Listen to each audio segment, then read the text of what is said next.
আমাদের বিল্ডিংয়ের একটা ফ্ল্যাট 3 মাস ধরে বন্ধ, কেউ থাকে না।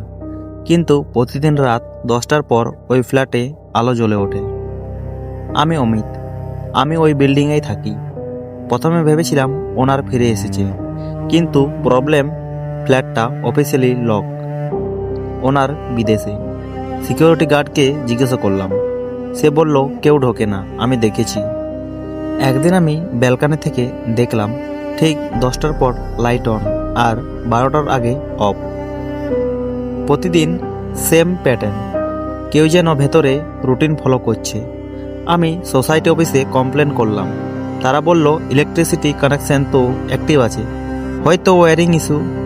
কিন্তু একটা জিনিস অডিরি, লাইট শুধু হলে জ্বলে, অন্য কোনো রুমে না, যেন কেউ বসে আছে। একদিন আমি ডিসাইড করলাম নিজে গিয়ে চেক করব। রাত 10টার আগে আমি দরজার সামনে দাঁড়ালাম। ডোর লক, ভেতর থেকে কোনো সাউন্ড নেই। ঠিক 10টা, ভেতরে লাইট জ্বলে উঠল। আমি ডোর নক করলাম, কোনো রেসপন্স নেই। আমি কি অ্যারেঞ্জ করে ডোর খুললাম।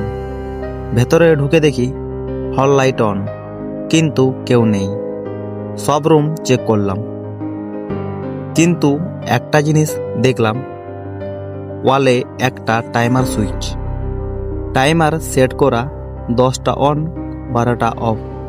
আমি ওনারকে কল করলাম। সে বলল আমি নিজেই সেট করে গেছি। আমি জিজ্ঞাসা করলাম কেন? সে চুপ করে বলল, কারণ আমার বাবা একা থাকতে পারতো না। ও মারা যাওয়ার পরও আমি চাইনি ফ্ল্যাটটা একদম অন্ধকার থাকুক। কিছু আলো মানুষের জন্য না, স্মৃতির জন্য জ্বলে।